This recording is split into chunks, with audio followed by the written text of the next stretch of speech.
Good afternoon, folks. I think it was supposed to be the morning, but it's the afternoon. Due to some technical issues, we're starting a little bit later than usual, but good afternoon as always. It's your boy TY, the host with the least, and today we're sponsored by Bonk's Bar in Philadelphia. If you're in the area and you're craving some seafood or just a good time, head over to Bonk's Bar. Grab your seafood. Grab it. Jack's there on Tuesdays, running trivia. Ask him for a free beer on Pop Culture Corner and get your first one free. We're also sponsored by KYECBD. The links are below. Use code Pop Culture Corner and let her know that you are sent by Pop Culture Corner and receive 10% off any order. The link is below, as I said. Her website will be up momentarily, but for now, you can just use Facebook or Instagram. Let her know that you care. Get some high quality CBD that's pet friendly. Yeah, bars. But get that CBD. Get feeling good. Get that skin feeling good. Get that skin feeling good. With that being said, today we got a great show for you. You just saw my ugly face for a minute, but episode 9, the next chapter of the morning show. And I'm doing this show from my phone, so please pardon the appearance. Yeah, you know it, because I'm ugly and stuff like that. So just wanted to let you know. Just now I gotta find where the video is. Yeah, this is fun.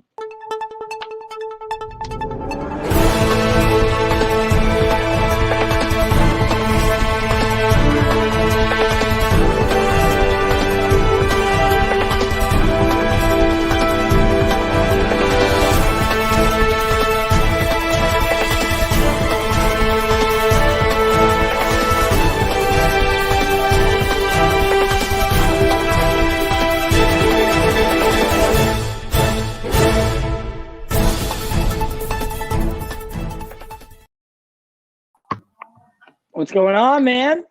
Good morning. Good morning. What's Just up? make What's sure up? your mic is all right. Yeah, all right. Your mic's not muted. Oh, nothing much. Hard day at the office. You really realize what the internet means to you when it's not there. Yep. Yeah. So. Oh yeah. Unfortunately, that's how we're gonna have to run it today. But with that being said, guys, we have a big show for you today. Lots of news this morning. Lots of stuff going on. Yesterday, lots of stuff. I kind of wanted to open it up with. I'm not sure if anyone's a Supernatural fan here, but as we all know, Jonathan Ackles from Supernatural, he started shooting The Boys yesterday, and he's going to be playing a character called Soldier Boy. And how familiar are you with The Boys? I'm very familiar with The Boys. I'm not familiar with Supernatural, but very familiar with The Boys. I love The Boys. I saw the first season, then started reading the comics. Obviously, second season. It's just one of those shows that's like takes superhero stuff to the next level for me. It's like, wow. But yeah, I'm super excited. He's supposed to be like a what is he's like a Captain America, but not Captain America, right? Of the Boys universe. Yeah, so for anyone who didn't know, so Soldier Boy, not that one. You. No? There we go, Soldier Boy too. Did the joke land or no? No. I think it landed.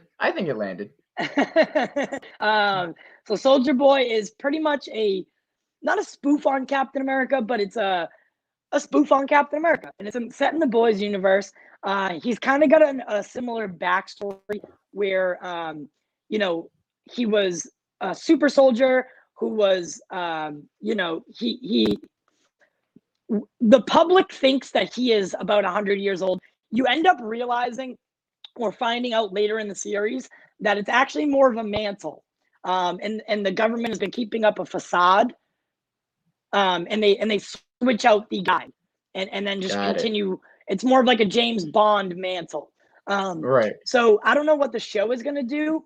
But Soldier Boy is he's truly an interesting character. There's a lot of graphic sexual stuff that happens between Soldier Boy and Homelander.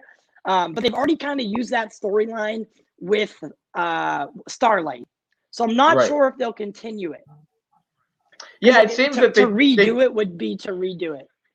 Right. And it seems that they do a really good job of, because once I started reading the comics, obviously comparing it like to the first season and stuff, they do a really good job of like, if you read the comics before the show, there's still a lot of twists and turns and a lot of stuff that they do different enough that it's like you can't you know the direction that it's going, but you can't for sure figure it's not the exact same as the comics, which I really enjoy. I think it's run and written by Seth Rogen and Evan Goldberg.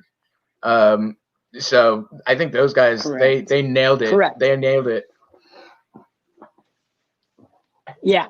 And just like a little side note. So I have to like touch the screen to like show the comments. I can read them. I'm not going to be able to like put them on the screen today for obvious reasons. For aesthetic looks, I don't want to be like poking the screen or poking the camera. But I do see them, so I'm watching them. But yeah, I just wanted to start it with that because Jensen Ackles is definitely one of my favorite actors. I think he's very talented, and with The Boys being created and the TV show being created and helmed by Eric Kripke, he's brought guys like Jim Beaver in. He's brought other people that have worked on the show. And it's kind of becoming like a Supernatural reunion because Eric Kripke also created Supernatural. Right. So right. he's definitely bringing some people over from Supernatural, which I think is really cool because, Supernatural for a long time, for almost 15 years, mind you, was a part of people's lives. So when it ended during the pandemic or, whatever, it kind of left a void in some of us, definitely included. And I'm excited to see what Jensen does in a character that's a lot more vulgar, a lot more, not serious in a way.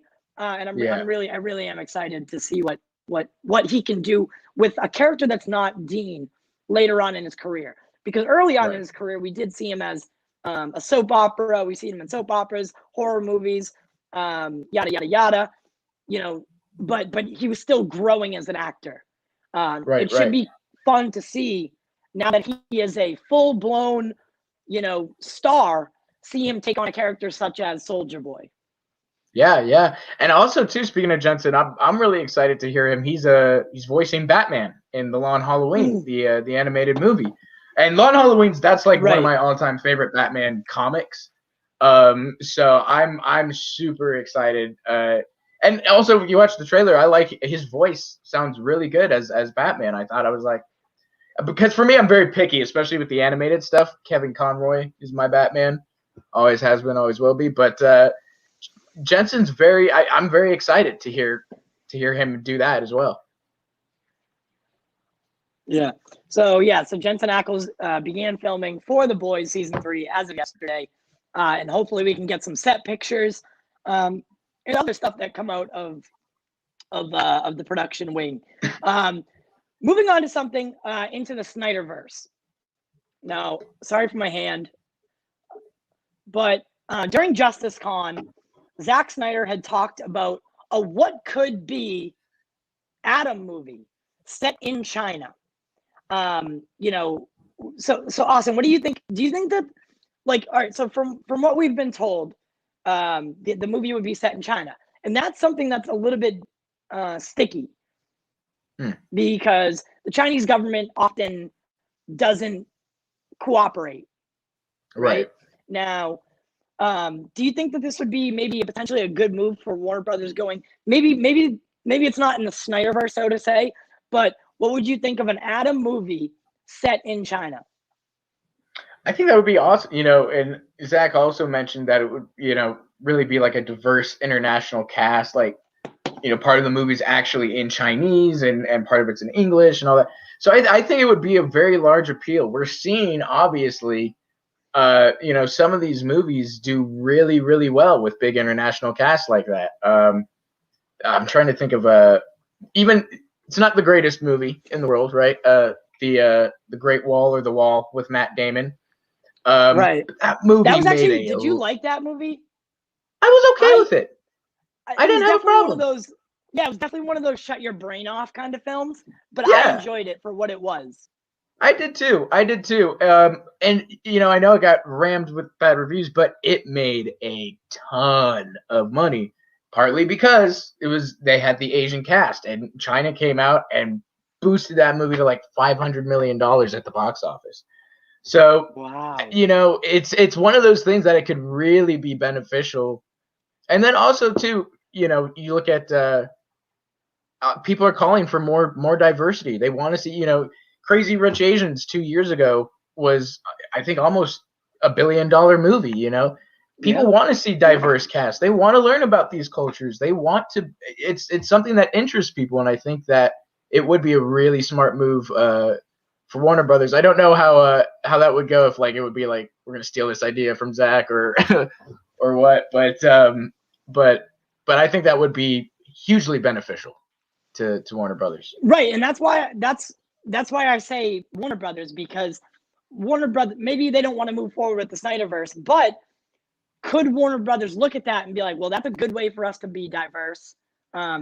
Because in the theatrical sense of the Snyder, the DCEU, we haven't seen his character. We haven't seen the Atom, or what could be the Atom, right? So they would have to reintroduce him theatrically to get that movie made. Now, would that be confusing to audiences? Potentially. Would they recast him? Potentially. Because that's what Warner Brothers does, right? They make decisions that seem to be kind of stupid, but I just want to let us know in the comments what you think. Would you like to see either Warner Brothers continue with this idea, or would you want to see it only in the Snyderverse? This is interesting. Carlos points out that that they would be for an ad movie which would dive into the culture and language even more. Yeah, I think that. Whereas he says Shang-Chi looks very Americanized, which I kind of agree. Yeah, Shang-Chi did seem. I think it would be. You hear him speak for like a second, and he doesn't have an accent. Right. Yeah. Right. I was like, whoa. Born and raised in China, doesn't have an accent. No. Well, yeah, it's one of those that I actually, those are the types of movies that I would enjoy to see, that culture, and to see, like I said, is something I don't know about that culture, so I would like to learn and see that integrated into a movie, like a superhero movie, so I agree I agree with Carlos on that. It looked, it did look pretty Americanized, Yeah, for sure. So I mean, just a thought. I thought that was a cool little quirk that he included in the Justice Con panels about Adam. And I think an Adam solo movie based in China, pretty cool. It would kind of be able to rival Ant-Man on the Marvel side of things. But we do have a little bit more to talk about Zack Snyder, but we're going to end the show with that. And you wouldn't expect the studio that may be looking at him. So up next, I know that you had brought up yesterday a couple things. So I want to know so I believe you talked about Loki. Yeah, so that's the big Marvel news this morning is Loki is basically being looked at multiple seasons. They've already confirmed that we're looking at 2 or 3 seasons of Loki.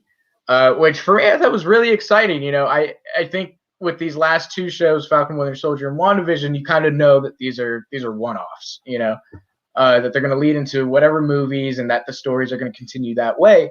So I look forward to Loki, where it's going to be something that, oh man, there's going to be a few seasons of this. They're going to, get to do a lot of stuff with the story.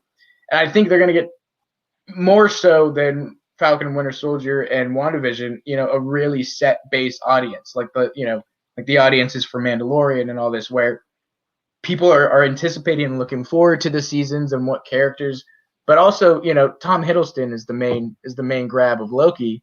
And I always thought from the beginning it would be kind of dumb of them to just use him for 1 season and then get rid of him again, One and done Loki season, yeah. That right. And like if you think about it, like a one and done Loki season, it doesn't seem too appealing. Like in retrospect or in hindsight, it doesn't, because I get it, right? The storyline would be the TVA introducing the the Time Variance Authority, kind of expanding the Marvel Universe to that corner. No pun intended. But Right. like, it doesn't seem like you could wrap up a story like that in one season. And because you're introducing a whole new, pretty much agency that has its own background, that has its own agents, that has its own main big players. So, And in my the guess, story of possible Loki and just the intricacy. Yeah, and in my guess, multiple Lokis too, possibly. Potentially multiple Lokis and multiple timelines. I think that could really throw a boomerang into how we perceive the timeline in Marvel. Because if you think about it, the Loki that we're actually getting in Loki isn't the Loki that we know, right? Right. It is a Loki that we know. It's just a Loki that we know that pretty much. Now it's kind of confusing me to speak about it, but it's a Loki we know, but it's not the one that we followed throughout the main timeline. Exactly. Right? It's a Loki exactly. that hasn't experienced Thor: The Dark World, hasn't experienced Infinity War Endgame, hasn't experienced Ragnarok. That's Right. the Loki that we're seeing now. Is the one that isn't necessarily good in his heart somewhere. Exactly. And he's also where we left off, he's pretty angry. He's going back to Asgard to be in jail, so he's in a place too, probably where he's looking to be mischievous and revengeful and all that. And that's what I found real interesting about the show is that it seems like, they're recruiting him to fix the timelines. And I thought that's really interesting that you're going to trust Loki to be the one to do that. What's up? Good morning. I thought that's interesting. They're going to choose Loki to be the one to do that. But also, it's such an interesting thing to play with that character of, is he telling the truth or not? Is he deceiving me or not? Because that's all he's doing in the comics. And that's what makes his character so fun and so interesting, because you never really can tell him. When he's going to do the right thing, it's a real surprise. And you're like, whoa, Right. I just thought that was really fun. I thought that was I can't wait for Loki. As far as like my most anticipated Disney Plus show, it would have to be Loki. The trailer, I think, really, really, really did it for a lot of people. And if you think back to it, that Loki trailer for Disney Plus, the feeling that you had after that trailer is typically the feeling you'll have after a Marvel trailer. But then we look at yesterday with the Shang-Chi trailer, and it definitely, in comparison, seems a little subpar. I was thinking today, and I kind of want to get your opinion on this. Do you think they maybe should have put Shang-Chi as like a Disney Plus series, because it's so late in the game to be doing these origin stories? Like Miss Marvel. Miss Marvel's a series. I think the Shang-Chi thing is going to be a little, I don't know, I don't think people are going to be into it. I think a character like Shang-Chi, who could benefit from long-form storytelling, a 6-hour series rather than a 2-hour movie to expand upon. Because think about it, this day and age, an origin story film, they're great, but to put it at the end of a saga in your universe at the beginning of like a new phase, right? When you have Disney Plus to tell these great long form storytelling origin stories like Ms. Marvel, like She-Hulk, like Moon Knight. Now, why are we getting Shang-Chi in movie form? Right. It doesn't make sense. Yeah. And I think it would have been great to have it on Disney Plus. Yeah, and I think that would have been another huge attraction for Disney, with the Asian cast and diversity thing. That's something to see a whole series of that. I think would have been another great thing. But we'll see. Right. It very much reminded me of the Captain Marvel movie was good, but it was so late in the game to do that retold origin story for me that I was like, Yeah, and like for instance, would you be okay with a Captain Marvel TV show? rather than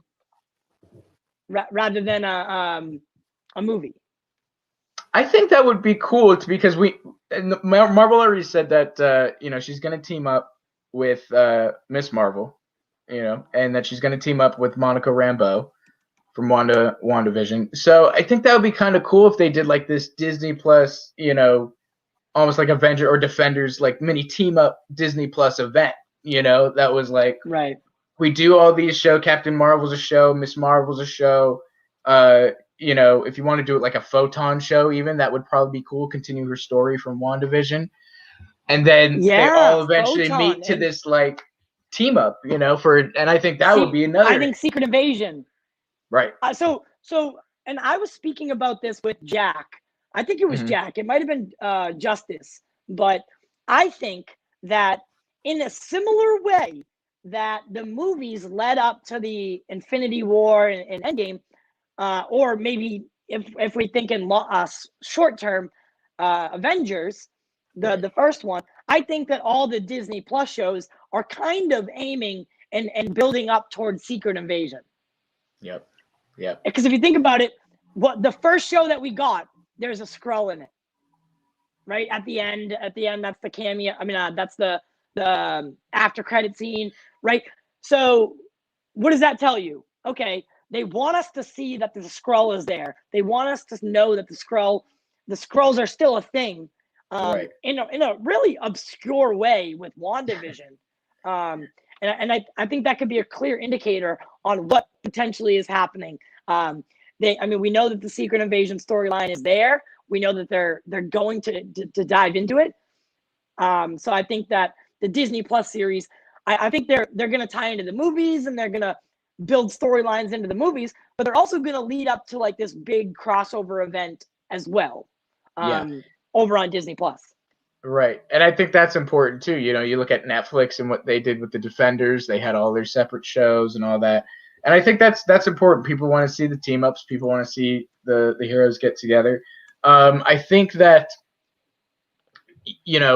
Secret Invasion, I think it was just announced too that it's officially going to start filming in the fall of this year, which is a lot faster than I thought it was going to. I wasn't expecting that till like 2023, 24, how they announced that stuff. But it seemed like they're going into production this fall and kind of fast tracking it. So it's going to be interesting for sure to see how all these shows hopefully build up to that. Yeah. So actually, I think my internet just came back. Oh, sweet. But anyway, we'll just keep going for now. Right. Yeah. So, I think the Secret Invasion storyline is going to be cool. I think that Loki information is going to be cool. I know you had a couple other things. Maybe you could start with one of those. Right. You had a couple of interesting topics. Let's see here. Yeah, I gotta pull them up.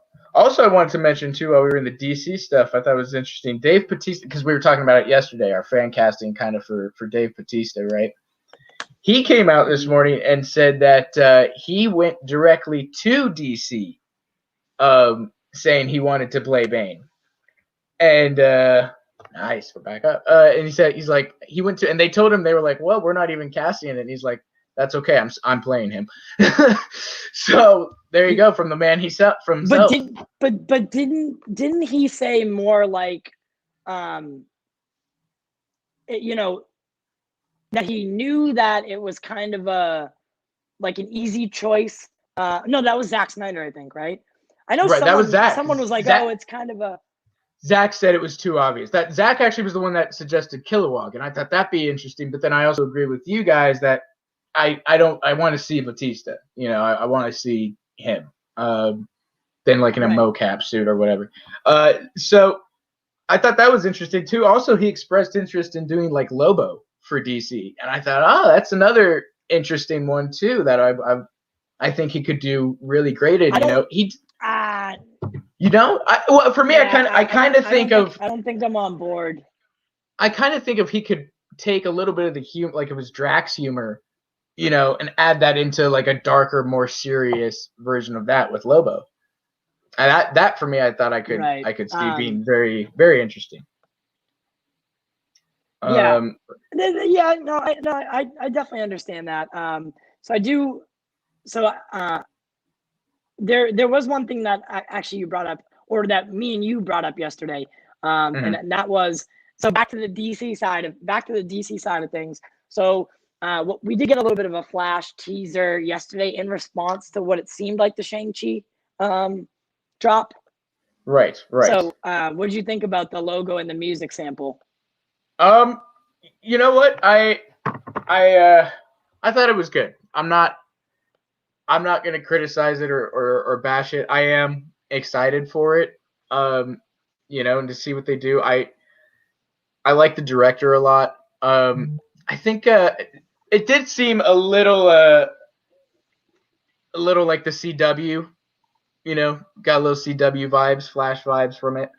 But I think everybody was just For so sure. quick to jump on it because it did include Zack's theme music, and the lightning color was all yellow. I'm thinking they just released that because it's the first day of filming yesterday. That was like their launch of first day. So we don't know what any of the final effects are going to be. We don't know what the music's going to sound like. We don't know what the movie's going to look like. I mean, so my guess is, yeah, the team at Warner Brothers put together a quick logo and was like, hey, let's release it because Marvel did something today. And people were just so fast to be like, I'm so not watching this movie, and all that. Yeah, people are like saying they're gonna boycott it. And I don't think that that's necessarily the right way to go. Right. If you're, if you want the DC extended universe to continue, because let's face it, if the DCEU doesn't continue, there's no possibility that we're getting a Snyderverse. Right. So it's counterproductive to boycott Warner Brothers films, right? So, and in that sense, it's kind of works in their favor, because in order for us to get the universe that we want, we need to continue having the main universe. Exactly. Which is kind of a weird thing to think about, but I do think that DC is heavily relying on Robert Pattinson's The Batman. Yeah. And what will become Ta-Nehisi Coates and J.J. Abrams' Superman. I think they're banking on Earth too. Yeah, it seems like they are. And it's interesting, I think I don't get why they can't just focus on both. Especially with this whole multiverse thing that they're apparently planning. And if they're gonna do like this whole Earth 2 thing, I think I almost, and I was thinking about this last night. I was thinking it would be imperative for Pattinson then to show up in the Flash. If they're gonna say it's all connected.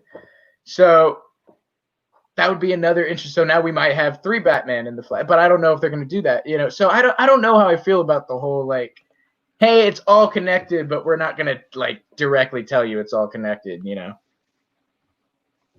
Right, and I think that's the problem with DC Films right now and Warner Brothers. It just, like, when you look in on it, it seems like it's a mess. Like when you look at it from an outsider's perspective, it looks messy. And I couldn't imagine working on the inside and what that must feel like, because like it truly does seem like a mess, and that's not a good thing to. It's not a good thing to portray as being not cohesive or not coherent enough to be able to look in on it. Okay, what's the slate going forward? Who's going to be in what? What's going to be doing who? For Marvel, we at least know the slate. We know the general direction they're going. But for Warner Brothers, we're very unclear on what the future is for DC Films. And I think a little bit of transparency when it comes from a studio to the audience or the consumer is good. Not full transparency. We don't need to know everything, but maybe the general direction so we can get excited for it. So we can have conversations about it. So we can speculate and bring that fun to it. And it sucks that, they announce so many projects, that never come to fruition. I mean, for me, I think everybody over there is contradicting each other. You seem to have Geoff Johns, right, doing his Green Lantern stuff and kind of almost like in his own world, but also connected to all the other stuff. And then you have Earth 2, and then you have Warner going, we're not restoring the Snyderverse. AT&T retweeting restore the Ayer cut. It just seems like everybody over there is like has their own opinion. Nobody's talked about it with the rest of the team, and they're all going forward with their own individual things. Yeah, and that can, it just causes a lot of confusion. A lot of confusion amongst everybody. And I don't think that's a good look from a studio, because you got to think about it. And yeah, Jack, I do feel bad for Andy Muschietti, because Warner Brothers also came in and messed with his the It franchise that he was the doing, movies, and made that kind of a pain in the ass. And now he takes a job, seemingly a job that could make his career and blow it up to the next level, to iconic kind of level. And he's working with Warner Brothers again. And the Flash movie has been it's just in its nature is a mess. Yep. I think it's been through about 4 or 5 different directors, several different writers. At one point, Ezra Miller actually wrote a draft for the Flash that the studio turned down. That's crazy. So, we do have some. Go ahead. No, because I'm about to move on. So go ahead, finish your thought. Yeah. So I think I don't know. It's just one of those things that, like you said, from inception, it's had a hard time, and it's going to be one of those things that I so hope, Andy and all these guys are able to work with whatever they're given, because it's like at that point, that's all you can do. Yeah, for sure. We do have some good news for DC. James Gunn's Suicide Squad, I believe, right? Yep. So they actually wrapped on all production. That's including VFX. That's including, anything else. We could potentially get some reshoots scheduled, but for right now, they are wrapped on production. Done. Yeah. You think how excited are you? I'm pretty excited for this film. I'm pretty excited. Look, I'm a James Gunn fan. I will say it does look a little Guardians of the Galaxy-ish, a little Marvel-ish. But again, I haven't seen it yet. I don't know what he's planning. James is a great writer and always does things that the audience doesn't expect. And so, also, I love that he's going back and using all of these lesser known characters and using that run of Suicide Squad comics. That used these kind of smaller villains and stuff, and then kind of did away with them. It was a little more serious and a little more. The stakes were a little bit higher, it felt like, because people were dying, Right. We also have the Suicide Squad game coming out, right? So it seems like Warner Brothers in its entirety, right? The game division, the movie division, the TV division, the HBO's division, right? The Suicide Squad, Harley Quinn, the Joker, Deadshot, all these characters are becoming more like household names rather than characters from an obscure comic series. Correct. And I think that's great. Obviously that may be the one thing Warner Brothers is getting right, is they are taking the best things from their movies and trying to amplify them. Suicide Squad, the original theatrical cut, was not the greatest film, not the best, but a lot of people responded to Harley. A lot of people even responded to Captain Boomerang, who's back for this film. And they're taking that, and I think they're trying to amplify it. Obviously, they gave Margot her Birds of Prey movie, so I think they're trying to amplify what audiences responded to. And I think also audiences responded to the whole like villain team up concept. Even though they didn't like the plot or the movie, they liked the idea, like, oh, okay, these are bad guys forced to do good things, Yeah, and I mean now we see that Amanda. So I think one of the issues that I had with Suicide Squad, the Suicide Squad, was that we didn't know if it was like a subtle reboot, a revamp, a sequel, a prequel. I mean, I think we knew it wasn't a prequel, but we just didn't really know what it was. And seeing the trailer, it definitely looks more like a sequel. You have Amanda Waller coming in and saying the lines, you know the drill, you know, don't do it, I'll blow your head up. And it's the same tactics that she used in David Ayer's Suicide Squad. Right. Rick Flag looks a little bit more lax. He looks like his character has grown since then. So it definitely looks like it's more of a sequel than a. And I like that idea because that means they're not just writing off. I think they're trying to make it so that people kind of forget about David Ayer's Suicide Squad, the theatrical cut, but they're not scrapping it entirely. Right. Exactly. And I think, that's the thing is James never said it, that he said for sure it wasn't a reboot. And they're probably, it's not going to be, definite continuation. Obviously Deadshot's not in there. Some of these characters aren't back.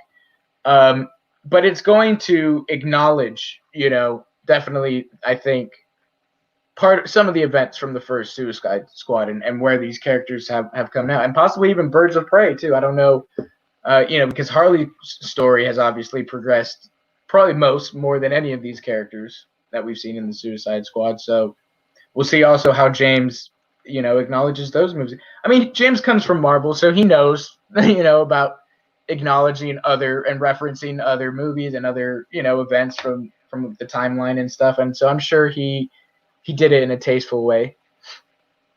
Hopefully. And do you think James Gunn has a future with DC films after this? We'll see. We'll see. I think he's obviously coming back to Marvel. Like as soon as Suicide Squad is done with press and all that, he's starting filming on Guardians of the Galaxy 3 and full diving back into that. So we'll see. Obviously, I'm sure the appeal at DC, and he said multiple times, is that he got to do whatever he wanted. He had absolute no interference. So that might be a big factor that he goes, sorry, Marvel, I can be a little more loose. Which is kind of weird because we know Warner Brothers for being like the exact opposite. Being very hands-on in a bad way, not a good way, and kind of ruining directors or leaving a bad taste in directors' mouths. After working with them, so I think that was kind of cool. I think they definitely need to leave directors alone when it comes to.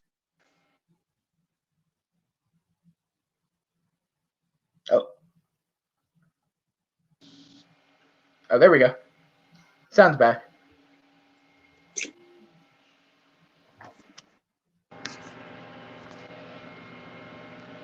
Hello. Oh, there we go. I can hear you. What is this? What? No. That was not. You weren't supposed to be able to hear me. Tyler? Yeah, I'm here. Okay. I got a phone call, but it was 4, and I didn't. You weren't supposed to be able to hear me. I answered the phone, not you. Oh, okay. I was going like, what? That was very strange. That's the bad thing about using your phone for this is anything can just come through at any time. So unfortunately, right. But so our final topic of the day. Well, not our final topic of the day, but the topic that I think actually I think you had one more thing. There's one more thing. Back to the Marvel stuff. They have officially submitted WandaVision in the limited series category for the Emmy Awards. Therefore, getting rid of all hopes and dreams of a season 2, which I thought was interesting that people thought there was going to be a season 2 in the first place, just because they were like, her story continues in Doctor Strange, and I mean, and this felt very like this is going one place. I don't like, what are they going to do for season 2? Do like I don't know, movies of the 60s, 70s, 80s, and 90s. And so, like, it's kind of one of those things that it would be a very weird thing, you know? I don't think a season 2 should even have ever been considered. I think definitely, you know, in the world that we live in, people expect a series that gets a lot of attention to automatically get a sequel. Right. And when it doesn't, they kind of wonder why. But I don't think WandaVision has any grounds for a season 2. I don't think that there was very much a solidified ending. And we're going to see Wanda pick up in Doctor Strange 2. So I think it'll be a little easier for audiences to recognize that once we get Wanda's story arc kind of continued in a film and maybe wrapped up in that same film. Or maybe the next film, which would have been Spider-Man. We'll definitely see Wanda and her transition into the Scarlet Witch. And I think once we do see that, it'll be easier to realize that WandaVision maybe never was intended to have a season 2. Right. And it did a great job with what it did. You know, I think probably more so than any Marvel project. You know, that was even that's saying a lot because it wasn't that close to House of M. But there were a lot of things that I was surprised, you know, that they adapted from the comics that I never thought they would. You know, the whole concept of Wanda, you know, creating her kids that may or may not be real and the trauma that comes with that. I thought they did that very. I mean, that's one of my favorite parts from House of M comics, and I thought to see that portrayed on screen was really, really well done. So, but yeah, I don't think it was ever one of those things that needed to do more than it already did. You know, it exactly. I couldn't have said it better myself. You know, I'm really happy that we have Disney Plus as a platform. I think it's a really good way to, you know, kind of take these smaller characters and expand upon them in ways that a movie or film wouldn't be able to do. And I think that we need to kind of get on board with that and know that some of these series that they do, Secret Invasion, you know, but then there's the other ones like Moon Knight and She-Hulk that probably will get season 2s. Or season 3s or beyond. And for everyone that doesn't get a sequel, we'll get 3 that do. Right. You know, it's going to be really fun to see where, and if we think about it, the movies, in a sense, we've talked about it before, they're already a well-oiled machine. Mm-hmm. Now, Kevin Feige's kind of turned his focus onto Disney Plus and turning that also into that same cog where it's spitting out shows and spitting out series that are, you know, maybe they are formularistic, if that's even a word, but they do run by a formula. But honestly, people like them. So exactly, and they're introducing basically a new form of continuity here, where they're, you know, by the time I'm sure this is all done, audiences are going to be very used to. Okay, we see this character get one season on Disney Plus. Their story continues in the movies. Other season, you know, like you said, Moon Knight gets multiple seasons and all that. It's a whole new form of continuity. You're watching long form stuff and then movies that it's all connecting, you know. So yeah, I think that's going to be a very interesting thing that Marvel is pushing forward into, you know. Yeah, and there have been universes like this before, in a smaller sense. But I think this is the first time that we will get a truly interconnected small screen, big screen combo. Where the intricacies and the complexions of the tie-ins are so well done that it will leave you at some points with your jaw on the floor. And it makes sense that it's Marvel that's going to be able to do it first. You know, they were the first ones to do the real cinematic universe. So it only makes sense for them to do the other thing as well, right? Connect TV and movies. And then, you know, I really do think Warner Brothers should look over the pond and say, okay, what does Marvel do well? We don't have to copy their movies necessarily, but maybe their business mindset, like the way that they go about the making process, how to do this thing. Don't copy the formula. Don't make everything funny, but maybe look at how they do it, how they connect things, how they take these characters, tell stories in both different aspects, in a film, in a show. What are the differences? What are the similarities? What do you need? Like, exactly. There's so much different from TV to film, but in a sense, there's so much that is similar as well. So absolutely, and I agree with you. That's the big argument. We don't want DC to be the same thing, and I totally agree they shouldn't. But the strategy, the business side of these things all connect, and we give the time to the characters to develop and let audiences connect with them. That's not something Warner Brothers is. Warner Brothers wants to be at Avengers level in 1 or 2 movies, and that's not possible. And I also said that with Zack Snyder though as well, is I thought he kind of rushed into Justice League. I wouldn't have minded if and I know like again, hindsight is everything, right? Right. Hindsight is 2020.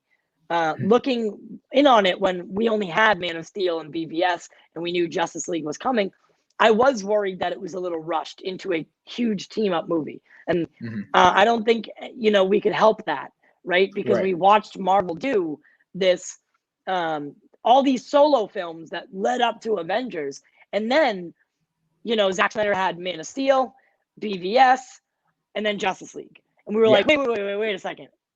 Right. We haven't even met these other 3 characters. Exactly. I think that the 2 things that helps with that was because number one, when I walked out of Batman versus Superman, the theatrical cut, my main thing was like, man, there were so many great moments in that movie, but it never, because they had taken out 35 minutes of the movie, it didn't feel finished. It didn't feel complete. And so I think that's the one thing that I think makes it a little easier, to the rushness is that, and I know a lot of people mind. I personally don't mind a 3-hour superhero movie or a 4-hour superhero movie. No. Like Sure. Batman versus Superman, the Ultimate Edition, and Zack Snyder's Justice League. It's definitely quicker over the course of the 3 films of the team up. But with the 4 hours and the 3 hours of Batman versus Superman, I feel, way more connected than those theatrical cuts and those things that I felt Warner Brothers, didn't think, audiences don't want to take 3 hours to see these characters, and then that is what they wanted.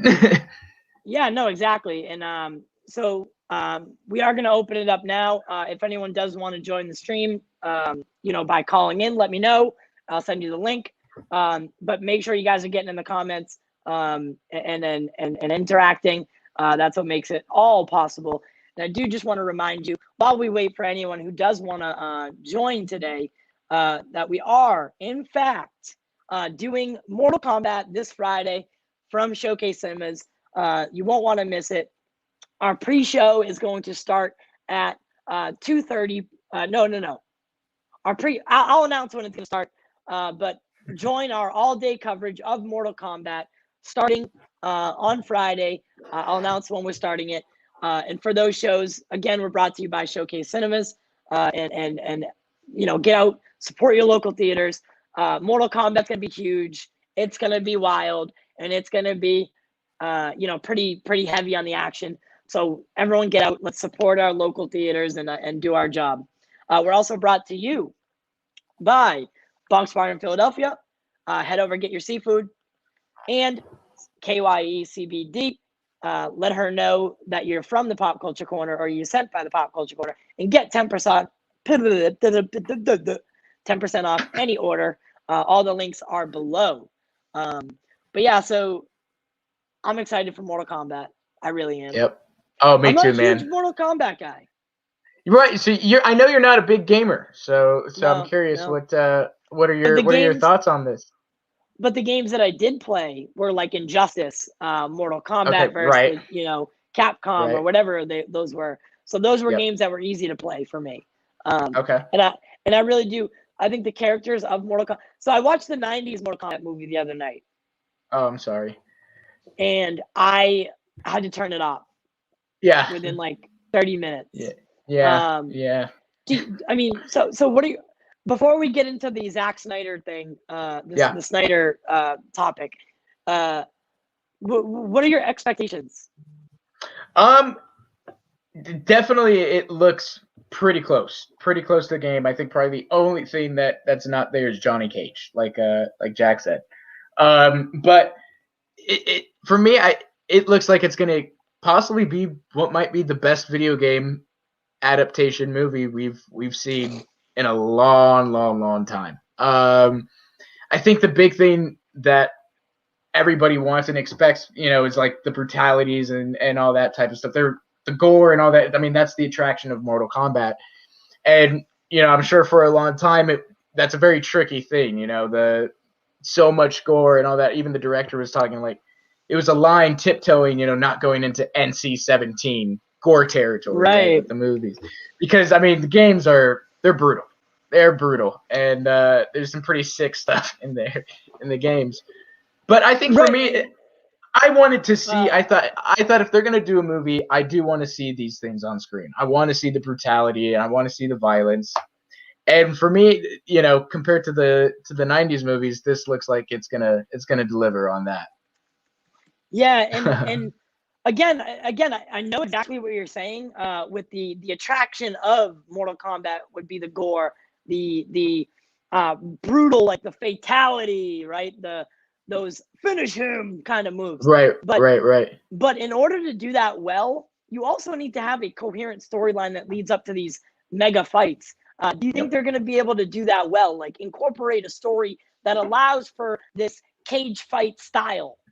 Yeah, I do think so. They are introducing a new character, so I'm not too sure. In the game universe, you have Sonya Blade and Johnny Cage are kind of like the human characters, the human chosen ones from Earth realm, and then you have all these other guys like Scorpion and Sub-Zero. So in this movie, they have a new character, Cole, and I think it's going to be, I have no idea how they're going to introduce him or what his backstory is, but like you said, I think that's very important. The Mortal Kombat universe is really the main storyline is, Raiden comes and gets warriors from Earth realm. So they're human characters. They're not necessarily like Scorpion or Sub-Zero who have the ice powers and fire and all that. Johnny Cage is strong. Sonya Blade has some pulsers and she's kind of she's strong. But that's what makes it interesting is seeing these human characters go up against these very extravagant mythical characters. So I think with Finn, they have to base his story, in a very grounded human world that is then brought into this extravagant, crazy thing. And that's what it seems to be doing. It kind of seems like a recruitment movie, Right. And just for anyone who wants it, I did tweet out the link to call into the show. You don't have to add your camera, just add your audio, and I'll add you to the show, and you can share your thoughts and opinions like that. Each person will get about 3 minutes. Share your thoughts, and then we gotta keep it moving. But definitely feel free to call in and get in on that. Get in on this because the next topic that we do have for you, Mortal Kombat is. I'm excited for it, but we'll talk more about that when it gets closer to Friday. So something interesting that ran across our plate yesterday was the fact that it's not official. No one's even talked to him about it. But that Marvel Studios and Kevin Feige could potentially,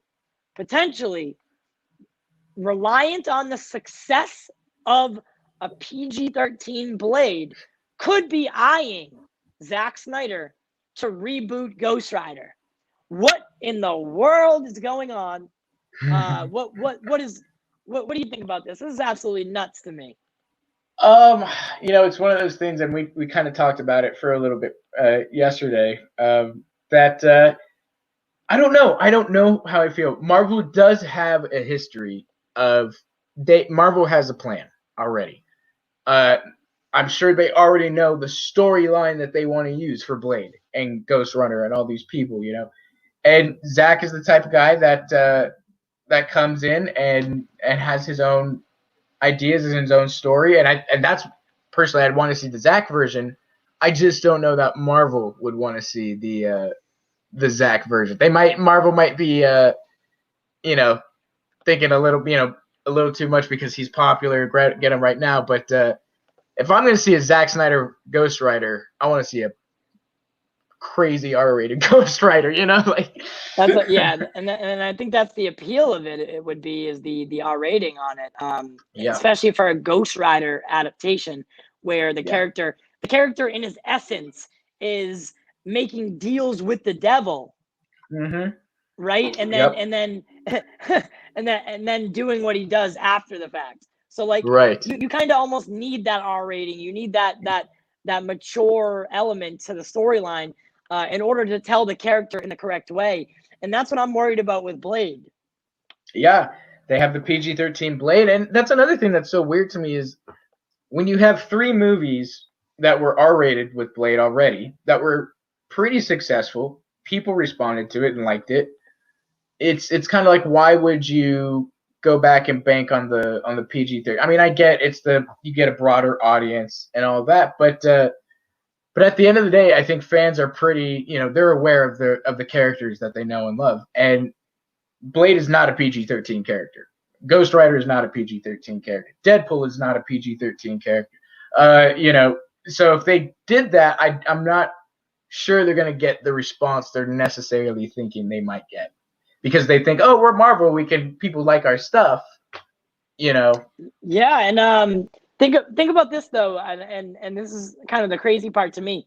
Those DC Snyder cut diehards would literally not know what to do with themselves. They would not know what to do with themselves. They would almost be forced to become a Marvel fan. Yeah. But at the same time, I think Ghost Rider and Zack Snyder would be a great couple. It would be a good way to tell those edgier, darker stories for Marvel. And now we see it in Falcon and Winter Soldier, where they're willing to tempt or at least touch the line of what could be a darker, grittier story. And I think bringing Zack Snyder in would be unprecedented. Absolutely. And it probably won't happen. But could you imagine?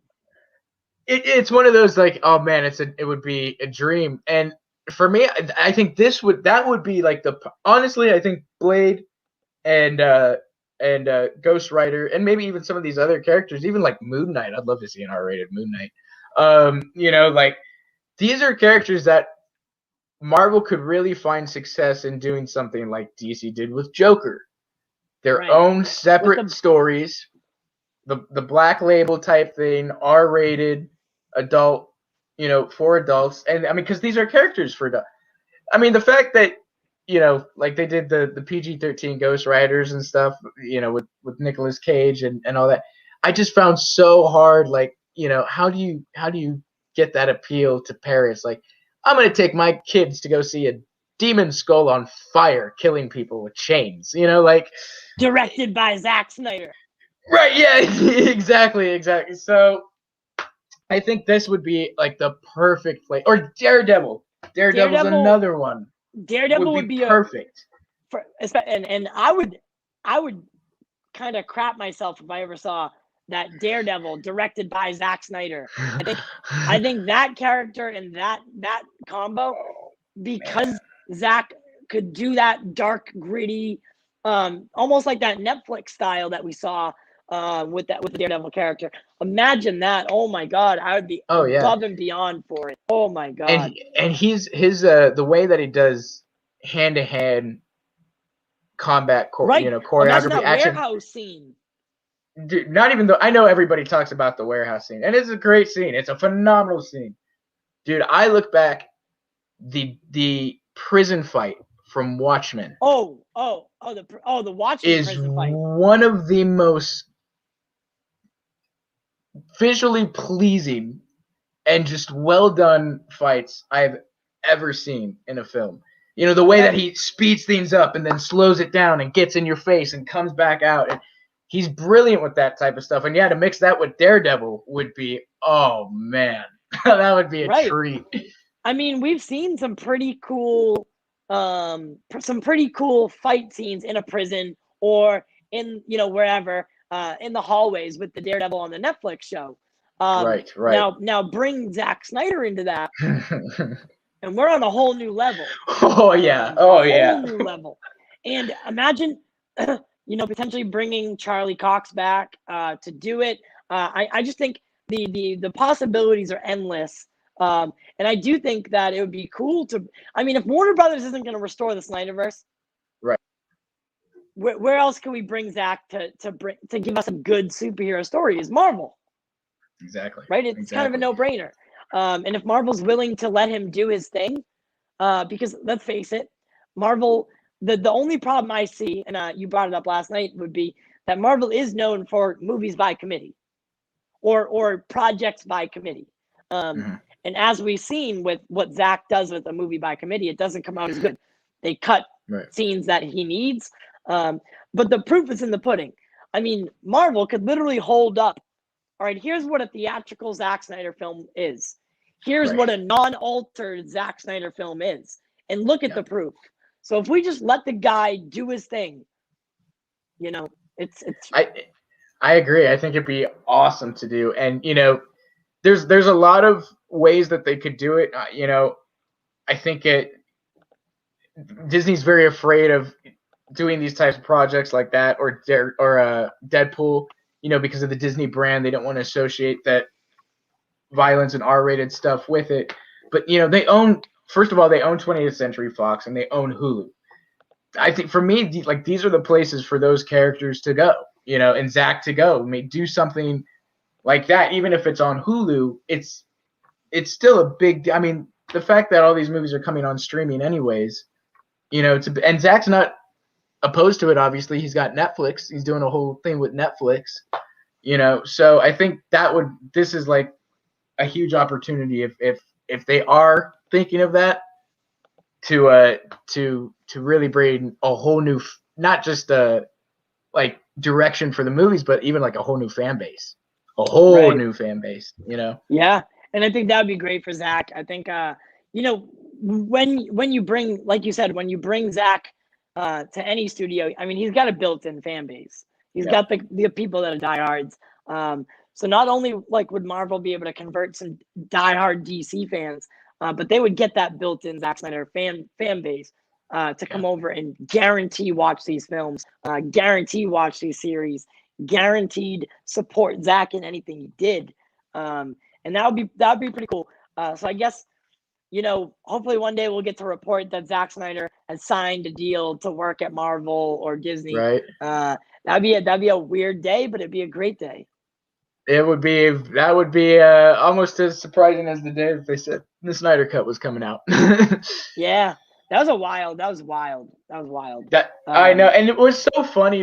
I just remember, like days before that, reading an article that said it's a pipe dream. HBO, they said it's a pipe dream, and then literally a couple of days later, like it's happening, and I was like, wow, it's just so crazy that so many people knocked it so much that I feel like that's another reason it got released too, Well, it had been in the works for months before that, right? So Zack had been meeting with people like Toby Emmerich and all those guys over at HBO Max and Warner Brothers to work something out. And at one point, talks failed or stalled, and then they picked back up.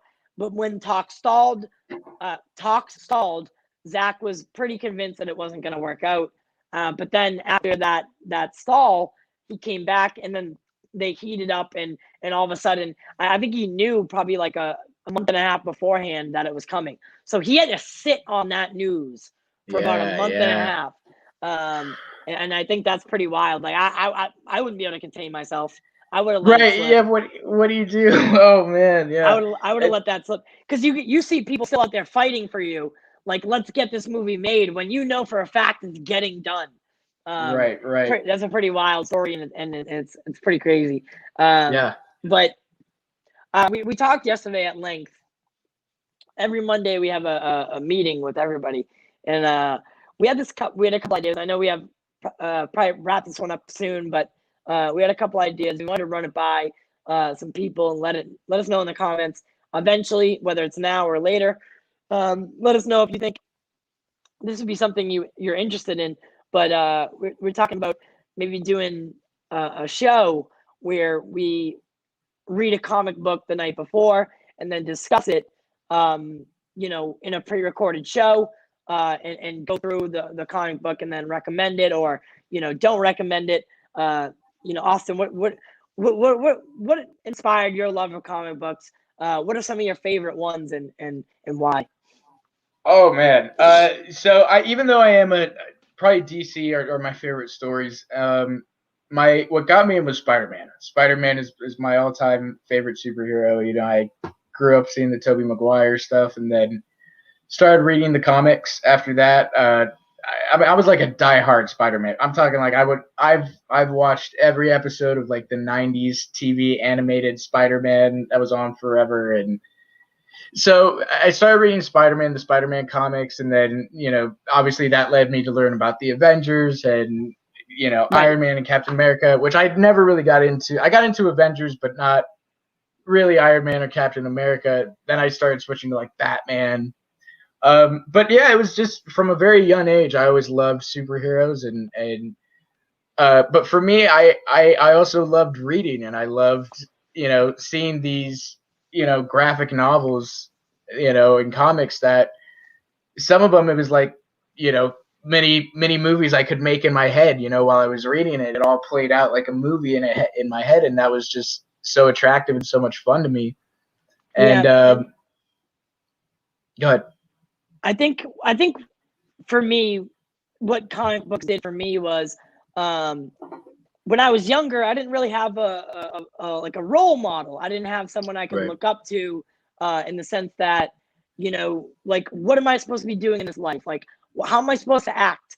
And when I read the comic books and when I saw these superheroes, their moral compasses, maybe doing the right thing, not because someone's going to thank you for it, but doing the right thing because it's the right thing, right? Like Exactly. when you read a Captain America comic book, you see that Captain America,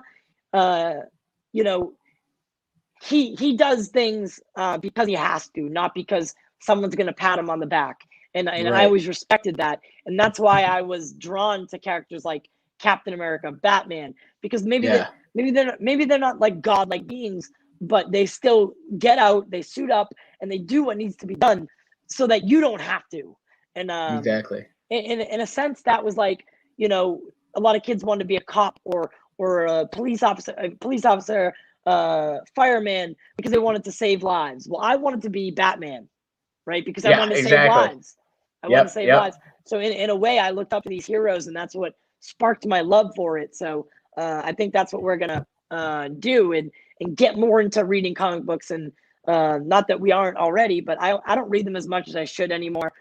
So we'll read it the night before. We'll do a pre-recorded show, talk about it, and kind of run through it. Maybe some of our audience could also pick up the book, read it with us, or read it the night before with us, and then join that pre-recorded show. Not join it necessarily, but watch it after and kind of walk through it with us.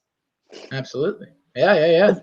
If anyone has a cool name that they would like to submit for that said pre-recorded segment, we're looking for all considerations and all suggestions, and we'll take a vote on it via Twitter or something.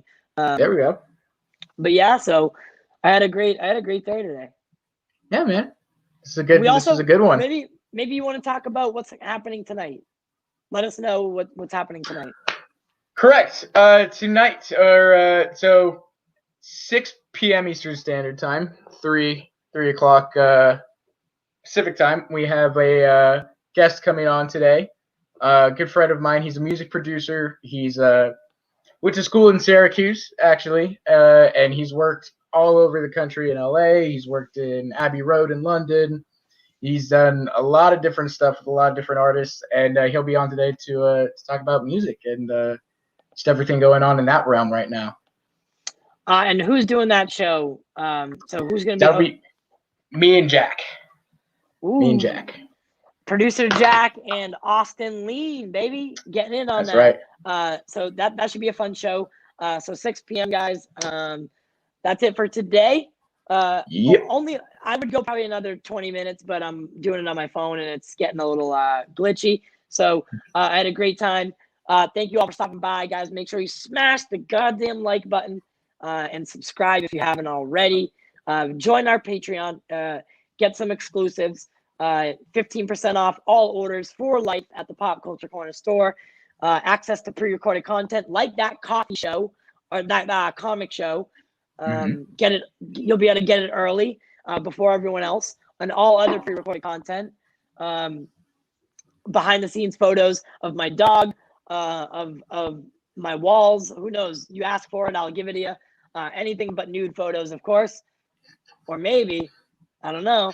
OnlyFans coming soon. I'll show you my feet. Some people like that stuff. But as always, guys, we do it for you and we do it for the culture. Join us this Friday as well at Showcase Cinemas all day for coverage of Godzilla. I'm not God. Yeah, Mortal Kombat, baby. Good morning, world.